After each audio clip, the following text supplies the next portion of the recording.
여러분은 어떤 것을 봐야 그 사람의 본성을 알 수 있다고 생각하시나요? 저는 돈과 관련된 문제가 발생했을 때 사람의 진정한 본성이 드러난다고 생각합니다.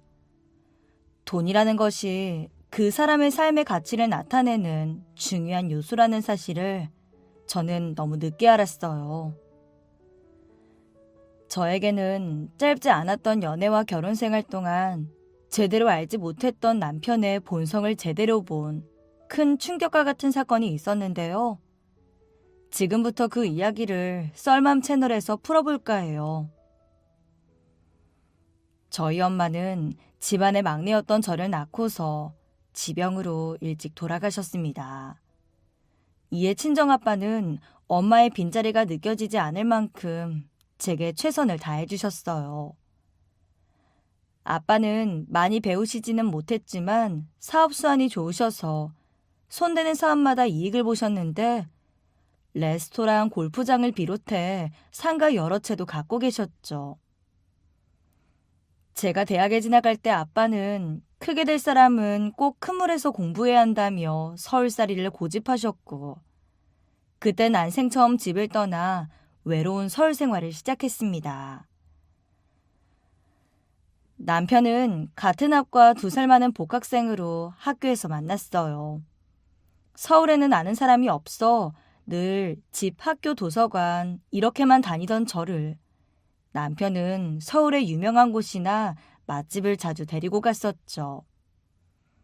데리고 간 곳마다 제 취향인 곳이 많았고 늘 세심하고 자상한 남편이 좋아서 5년 동안 연애했습니다.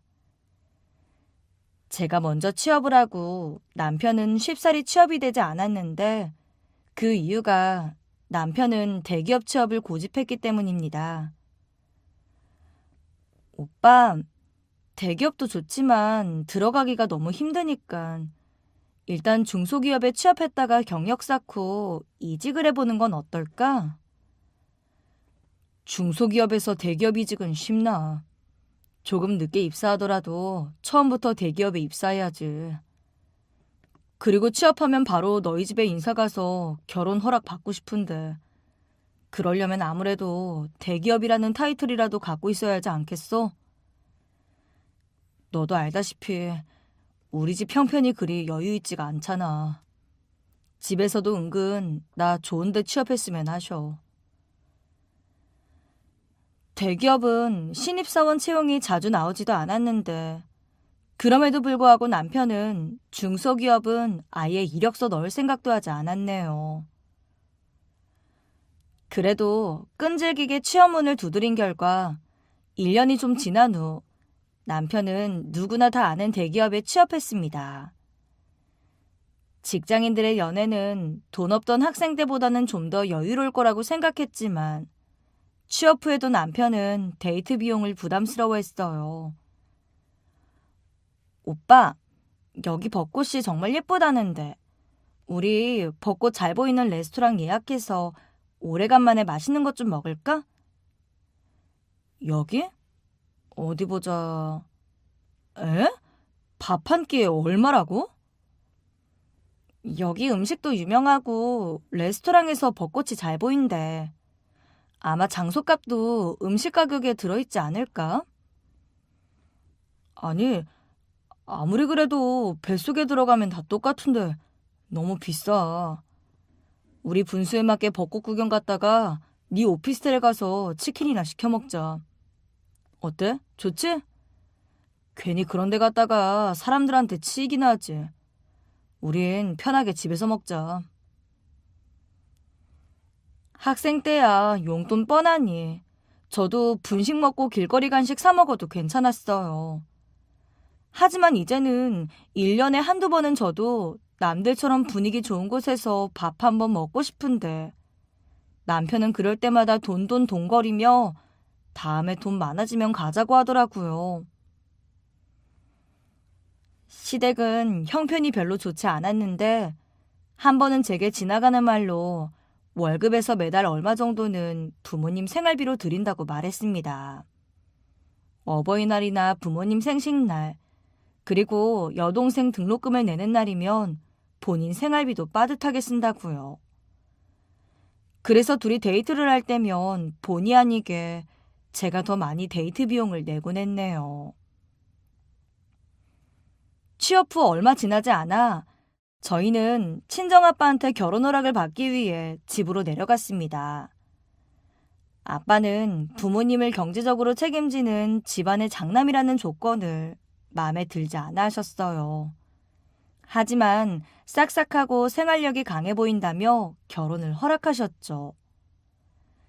제가 결혼하고 싶다고 조르니 아마 마지못해 허락하셨던 것 같아요. 아빠의 결혼 허락이 떨어지자마자 남편은 부모님을 뵈러 가자며 절 시댁으로 데려갔습니다. 5년 만에 처음 본 시부모님과 시댁은 솔직히 제 입장에선 좀 놀라웠네요. 살림살이가 집안에 너무 가득해서 정신이 하나도 없어 보였고 집 여기저기에 곰팡이도 조금씩 보였어요. 반가워요.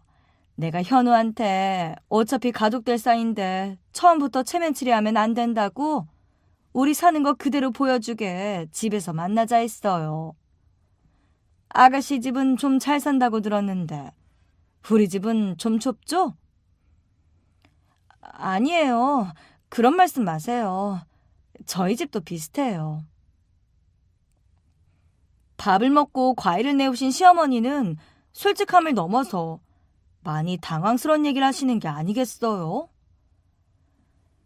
근데 아버지만 계신다고? 네. 어머니는 제가 어릴 때 병으로 돌아가셨어요. 아유, 어쩌누 아버지가 많이 힘드셨겠네. 현우한테 들으니 지방에서 임대업을 하신다고 들었는데 상가는 몇 개나 갖고 계시나? 저는 아빠 일은 잘 몰라서요. 제가 알기로는 많지 않아요. 저는 어릴 때부터 아빠한테 집에 돈 좀 있는 걸 티내지 말라고 교육을 받았고 또한 아빠를 포함한 온 가족들 모두가 검소하게 살아온 분들이셨어요. 그래서인지 시댁의 아빠 자산에 대해서는 자세하게 얘기하고 싶지 않더라고요. 더욱이 그 자산은 저와는 상관없이 온전히 아빠 거라고 생각했었고요. 상가도 여러 개 갖고 계시다고 들었는데 장인어른이 경제적으로 풍요로우면 좋지. 우리야 형편이 이러니 현우를 경제적으로 도와줄 수도 없고. 내 소원이 애들만큼은 돈 많고 번듯한 사돈 만나서 도움도 받고 살았으면 했거든. 내가 바깥 사돈 얘기 듣고 얼마나 기분이 좋던지.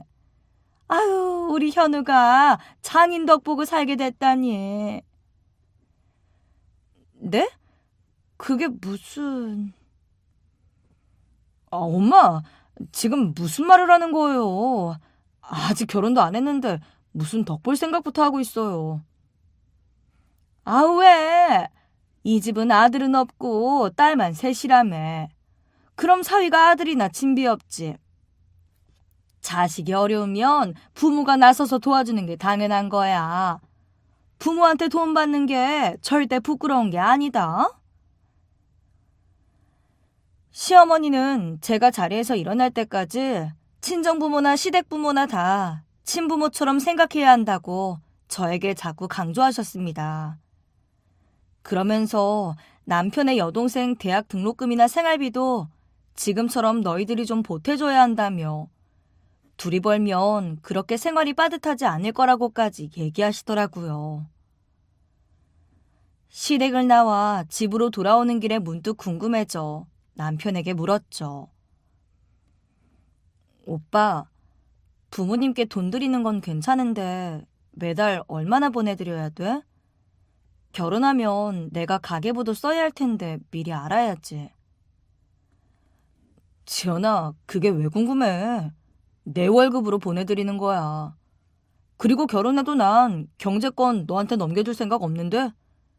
우리 엄마가 경제권은 남자가 쥐고 있어야 그 집안이 바로 선다고 하더라고.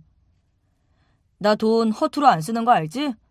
네 월급도 나한테 맡기면 내가 잘 모아놓고 너한텐 부족하지 않게 생활비 줄게. 갑자기 경제권을 본인이 가져가겠다는 남편의 태도에 조금 당황했어요.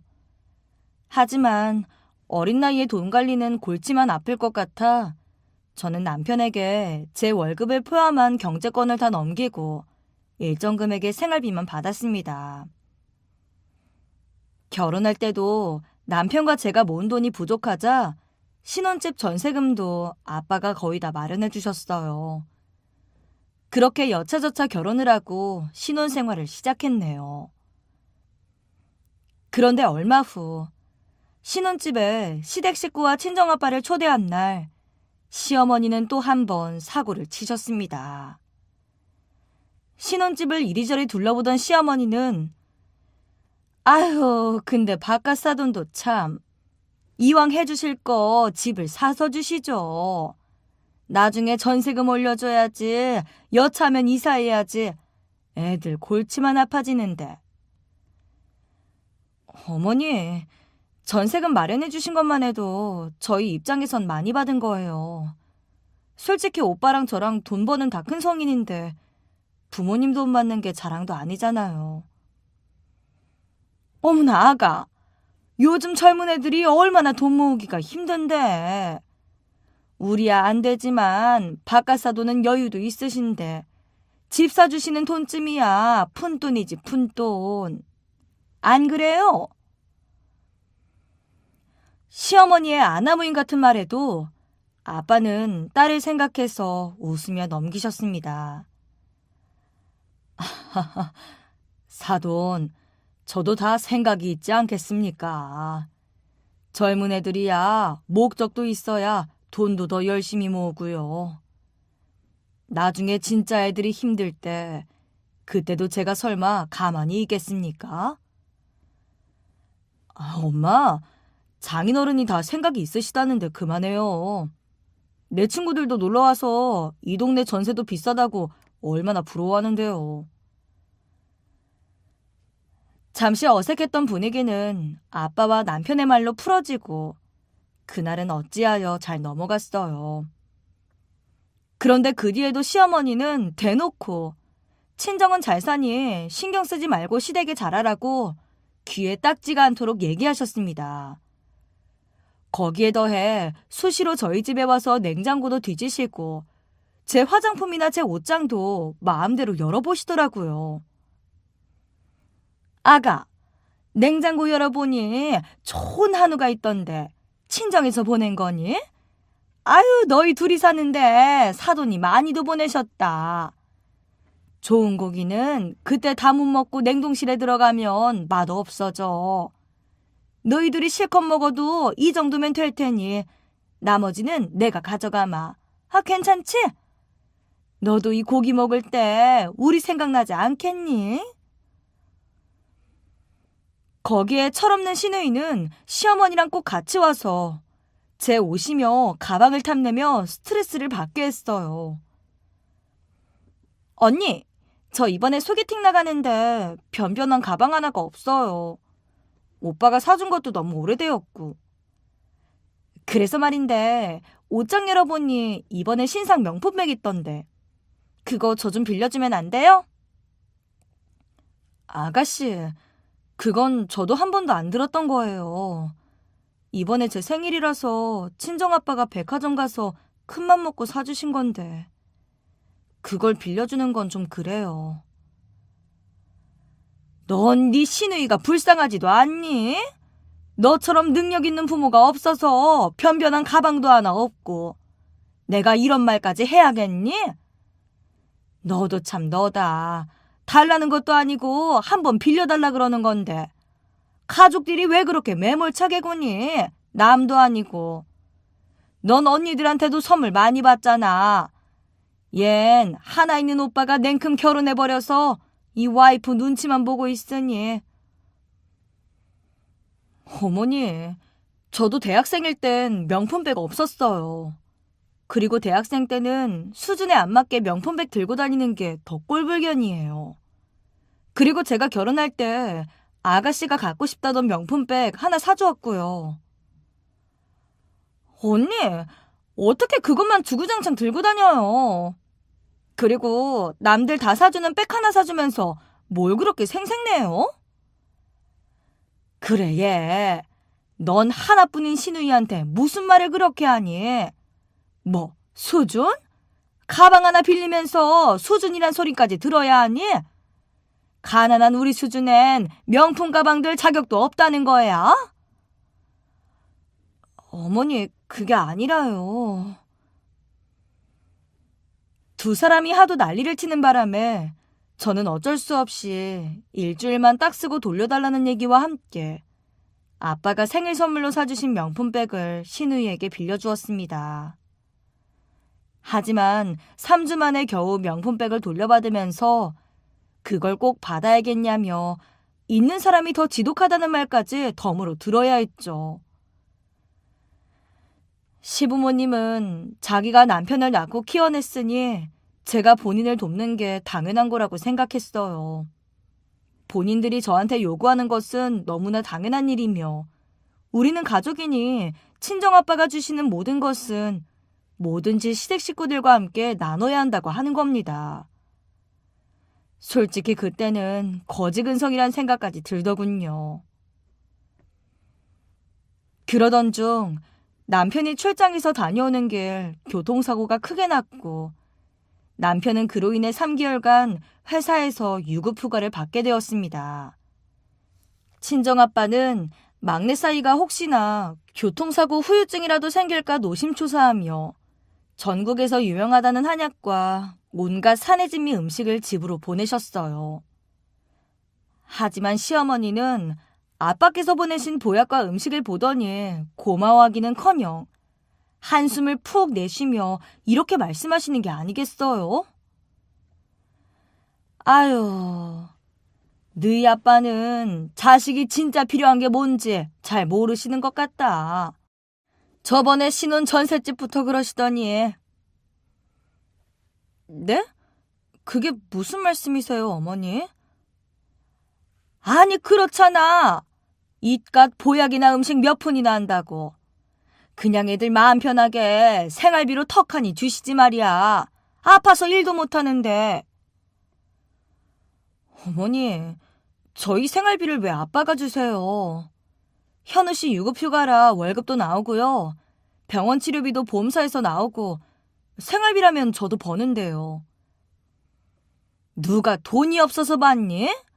몸이 아픈데 이럴 때 장인이 돈이라도 턱턱 주면서 일 걱정 말고 몸만 잘 챙기라고 하면 얘가 얼마나 마음 편하겠니? 든든하고.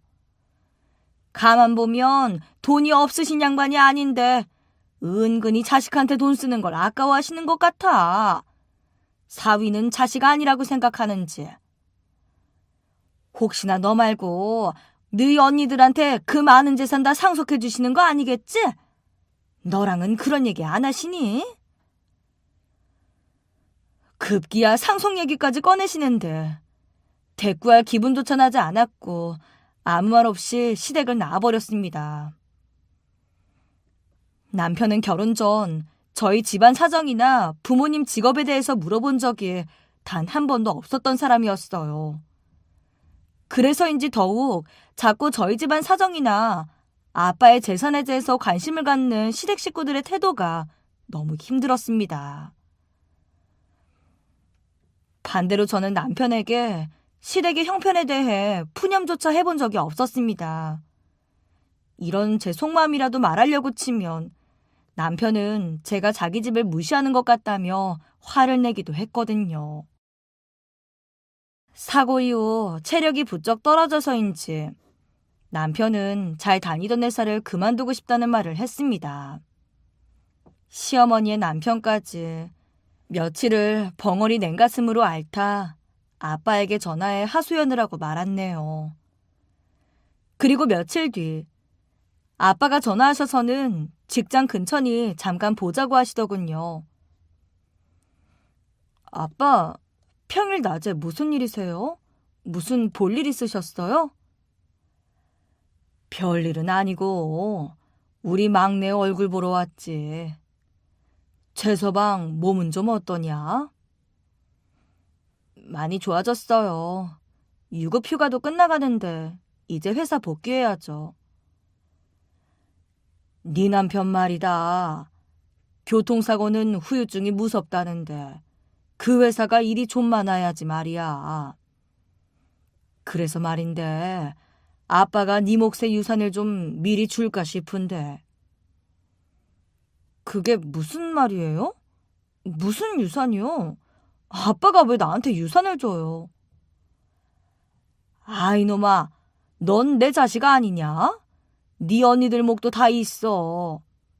네 언니들이야 형부들이 다 잘나가는 전문직이니 아직까진 필요하지 않을 테지만 너희는 아무래도 둘 다 평범한 회사원이니 잘 번다고 해도 빠듯할 거 아니냐.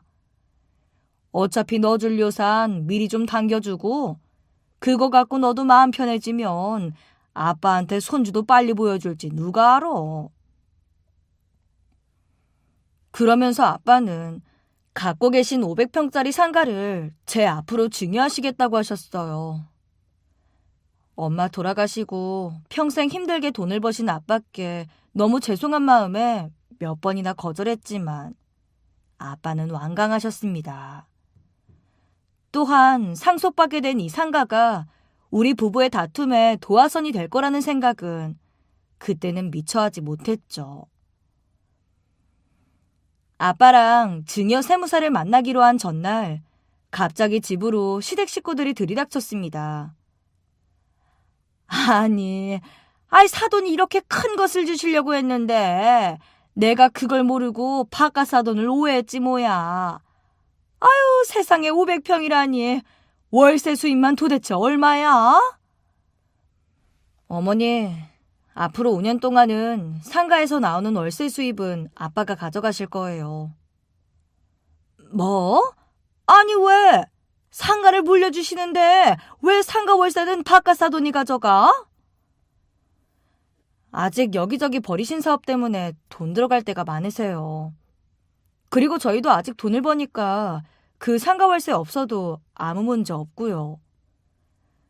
저희 아빠도 차츰 사업하시는 것도 정리하시고 5년 뒤에 은퇴하실 테니 그때부터 월세 가져가라고 하셨어요. 나 원참 상가 명의도 넘겨주시는데 월세도 딱 넘겨주시면 얼마나 좋아. 그럼 상가 명의는 너희 남편 앞으로 해라. 네? 왜요? 아빠가 저한테 주시는 건데 왜 오빠 명의로 해요? 뭘 그렇게 놀라니? 내가 뭐 못할 말이라도 했니? 원래 집안 큰일은 남자인 가장이 맡아서 하는 거야. 너 애도 낳고 길러야 하는데 어차피 네 상가가 네 남편 상가 아니겠니? 부부는 일심동체라고. 누구 명의를 하든 무슨 상관이니? 그래도 누가 보기에도 모양 좋게 그 집안 가장 이름으로 해야지. 그 얘기를 들은 후 저는 상가 명의 문제로 남편과 다툼이 벌어졌습니다. 어머니는 상가 명의를 왜 오빠 명의로 하라고 하셔? 엄마 말이 아예 틀린 건 아니지. 나 솔직히 아버님이 상가 증여 얘기는 나한테 먼저 얘기하실 줄 알았어. 내 입장에선 섭섭한 거야. 뭐? 오빠도 명의는 오빠 명의로 해야 한다고 생각하는 거야? 왜? 우리 아빠가 왜 그래야 되는데? 아버님이 나 사고 나고 우리 스트레스 받을까 봐 걱정돼서 주시는 거라며. 그럼 몸이 아픈 나한테 주시는 게 맞는 거지. 더욱이 당장 월세를 우리가 가져가는 것도 아니고 명의만 내 앞으로만 해주셨어도 내가 이렇게 섭섭하지 않았겠지. 이런 걸로 네 거 내 거 따지는 자기가 더 이상한 거 아니야? 부부는 일심동체라는 남편과 시어머니의 논리라면 명의를 왜 남편으로 해야 되는지 도저히 이해가 되지 않았습니다. 그리고 이런 전후 사정을 들은 아빠가 우리 부부를 만나러 집으로 찾아오셨죠. 남편과 저를 앉혀놓고 이렇게 말씀하셨네요. 자네, 상가 명의를 자네 앞으로 해주길 바라나? 아버님, 염치 없다 생각하실지 모르겠으나 사위도 자식인데 제 명의로 하고 싶은 게 사실입니다. 어차피 제 재산이 전부 지연이 재산이기도 한데 콕 집어 지연이한테만 상가 증여도 명의도 얘기하셔서 좀 섭섭했습니다. 전 아버님을 친아버지처럼 생각하고 잘했는데 제가 뭐 섭섭하게 해드린 게 있었나요? 솔직히 노파심이 드는 게 사실이야. 화장실 들어갈 때랑 나올 때 다르다고. 친자식한테도 유산 물려주고 뒤통수 맞는 부모들도 많은데 내가 걱정하는 건 당연한 일 아니겠는가. 요즘에는 얼마 살다 이혼하는 부부도 많고 한데 말일세. 아버님, 이혼이라뇨. 저 이 사람 없으면 못 삽니다. 무슨 말씀이신지는 알겠으나 인간 탈을 쓰고 제가 감히 그러겠습니까? 월세 갖고 가시는 5년 동안 제가 지연이한테 어떻게 하나 한번 지켜봐 주십시오. 지연이가 걱정할까봐 얘기 안 했는데 저 사고 나고 장기휴가 받으면서 앞으로 회사 내 위치도 어떻게 될지 모르겠어요. 승진도 쉽사리 안 될 것 같고요. 아빠는 남편의 말에 잠시 생각에 빠지시더니 곧 흔쾌히 말씀하셨습니다. 좋아. 내 자네를 믿고 자네 이름으로 명의 이전해 주지. 다만 내 딸 눈에서 눈물 흘리게 하면 이 상관 없던 일로 하고 다시 내가 가져올 거야. 자네 약속할 수 있겠나? 네, 아버님. 당연하죠. 아버님께 절대 걱정 안 끼치게 하겠습니다. 아빠는 명의 이전을 위해 남편에게 몇 가지 서류만 달라고 하셨고 며칠 뒤 세금까지 다 처리하시곤 남편 이름으로 바뀐 상가 서류를 주셨습니다. 그렇게 한 달이 지났을까요? 남편이 술이 잔뜩 취해 집으로 귀가를 했지 뭐예요. 아우, 술 냄새. 오빠, 무슨 술을 이렇게 많이 마셨어? 왜, 회사에 무슨 일 있어? 자기야, 나 오늘 기분이 너무 좋아서 술 한잔 했다. 기분 좋은 일? 뭔데? 월급이라도 올려준대? 연봉 협상할 때도 아닌데? 월급? 내가 500평짜리 상가 주인인데 그깟 월급이 대수야? 자기야, 나 회사 관뒀다? 뭐? 회사를 관둬? 누구 맘대로? 어쩌자고 회사를 그만둬? 오빠 미쳤어? 오호, 하늘 같은 남편한테 미쳤다니. 어차피 내 월급 모아서는 서울에 집 한 채도 못 사. 회사 사표 쓰고 나오는데 사무실에 남아있는 월급쟁이들이 참 불쌍해 보이더라. 그게 무슨 말이야. 오빤 그럼 월급쟁이 안 하고 뭐 하고 살 건데? 나? 난 뭐 할 필요가 없지. 난 이미 상가 주인이니까. 그것도 자그마치 500평짜리 상가란 말이지. 저는 기가 막혀서 말도 제대로 나오지 않았습니다. 아빠가 상가 명의를 남편으로 해주겠다고 하셨을 때 혹시나 남편이 헛바람이 들진 않을까 걱정했는데 그 일이 고스란히 일어난 거죠. 남편은 멀쩡히 다니던 회사를 그만두는 것은 물론 그때부터 시댁 식구들과 우리 형편에 맞지 않는 과소비를 하더군요.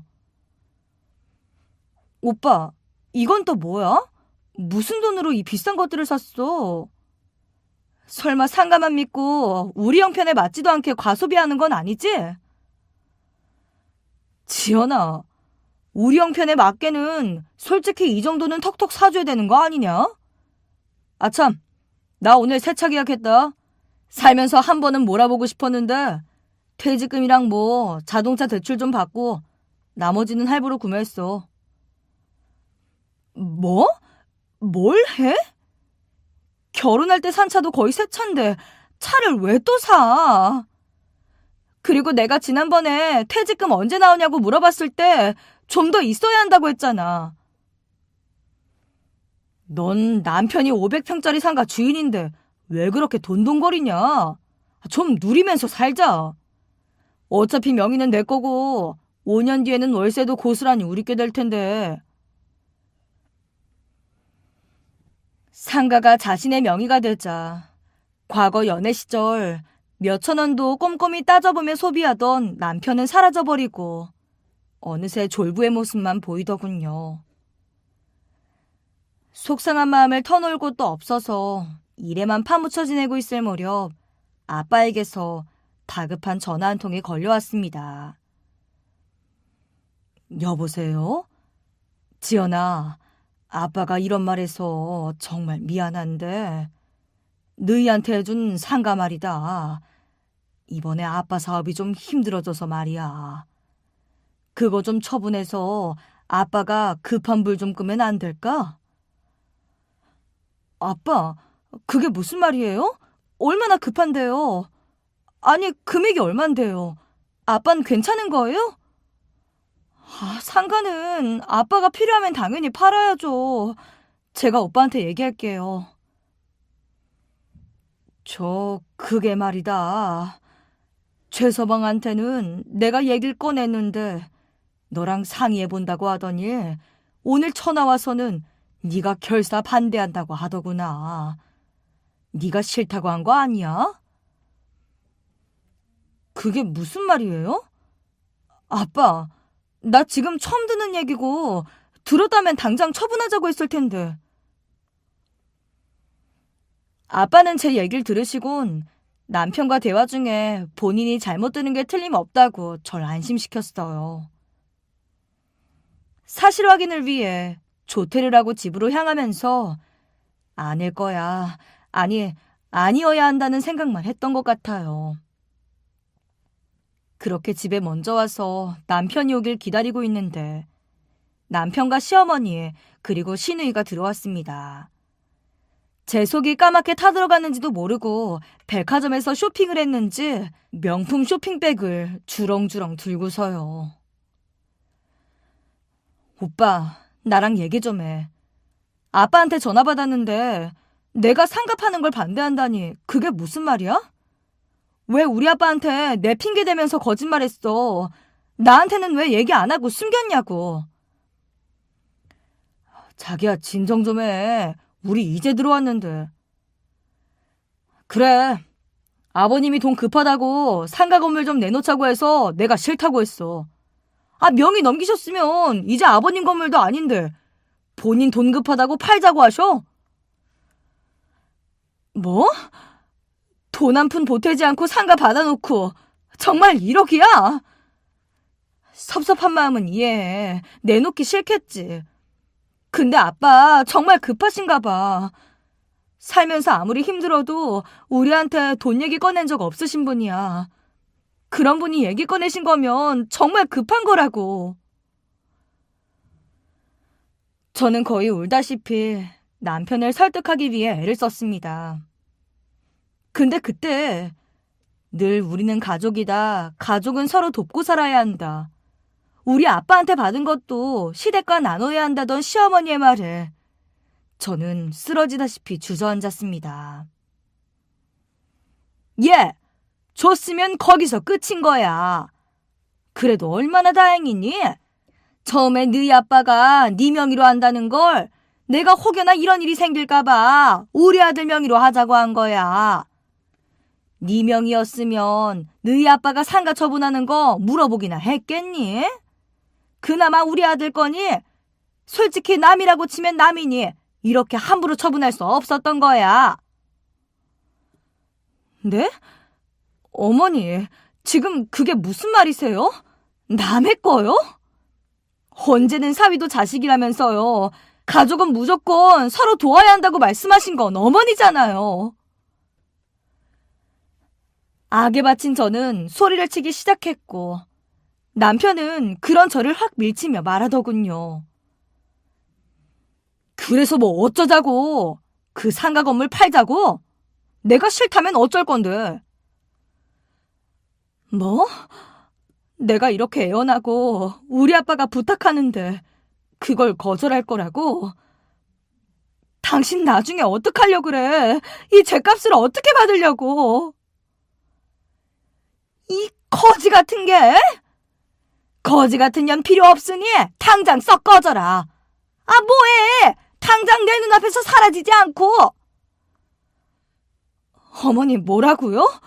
거지요? 당신 더 분란 일으키지 말고 오늘은 그만 나가. 우리 결혼 문제는 내가 적당할 때 연락할 테니 여기 있으면 더 큰 문제만 생길 것 같으니 여기서 당장 나가라고. 남편은 저를 현관으로 끌고 가 밖으로 밀어내고는 문을 쾅 하고 닫아버렸습니다. 그렇게 저는 신발도 제대로 신지 못하고서 아빠가 마련해주신 신혼집에서 맨몸으로 쫓겨났네요. 그 이후 저는 남편에게 기회를 주고 싶어 문자도 보내고 전화도 해보았지만 돌아오는 답은 없었어요. 그래도 5년 동안 그와 연애를 하면서 좋았던 추억이 많았던 만큼 남편이 잠시 돈에 욕심이나 한순간 잘못된 선택을 했을 거고 기다리면 원래 남편의 모습으로 돌아올 거라는 제 생각은 착각에 불과했던 거였죠. 그는 원래 돈 앞에서는 물불 가리지 않는 철면피였던 것입니다. 그간에는 본성을 숨기고 살았던 거였어요.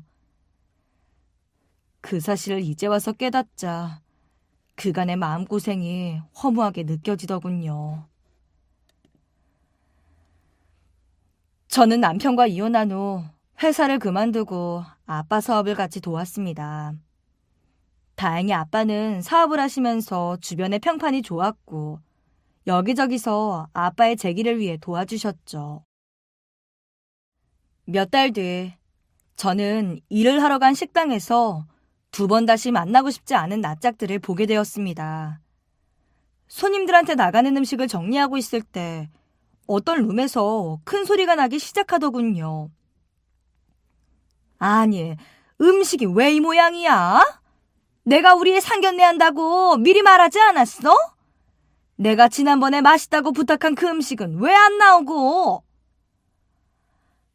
손님, 그 음식은 제철 재료를 써야 해서 요즘은 나오지 않습니다. 아니, 지금 내가 누군 줄 알고 그러는 거야? 여기 사장 나오라 그래. 우리 애가 여기 상가 주인인데 누가 이따위로 장사하라 했어? 아, 사장 나오라 해. 저는 큰 소리가 나오는 룸으로 들어갔고 제 얼굴을 본 그 사람들은 흠칫 놀라는 눈치였어요. 아니, 당신이 여길 어떻게... 여기가 어딘 줄 알고? 쟨 여길 왜 온 거야? 시어머니는 저를 위아래로 훑어보더니 식당 앞치마를 두르고 있는 저를 비웃으며 말을 이어나갔습니다. 허허라, 친정집 망해서 오갈 데가 없어서 너희 아빠가 갖고 계셨던 상가식당에서 허드렛 일 하고 있었니? 진작 알았음 내가 네 월급 좀 잘 챙겨주라고 말 좀 해놓을 걸 그랬다. 그래, 거지 같은 네 인생도 열심히 살다 보면 좋은 날 오겠지. 근데 여기 사장 좀 오라고 하렴. 우리가 어떤 사람들인데 다른 손님상에 나가는 걸 똑같이 내놓냐고.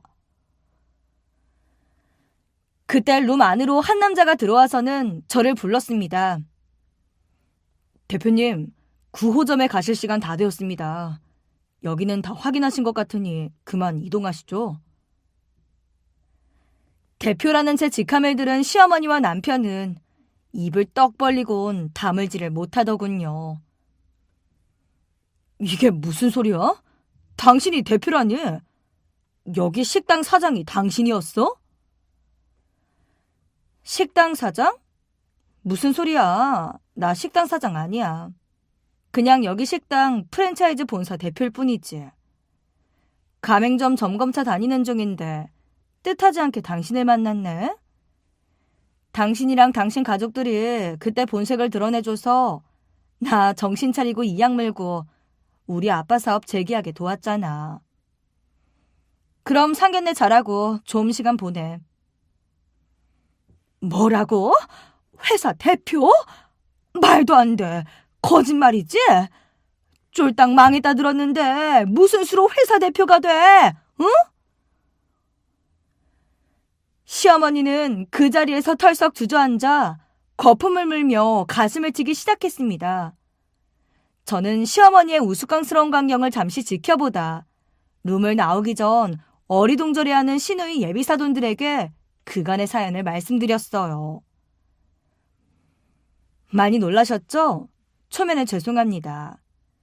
근데 나중에는 저한테 고마워하실 겁니다. 여기 앞에 앉아있는 사람들, 남의 재산 거저먹으려고 하는 인간 말종들이거든요.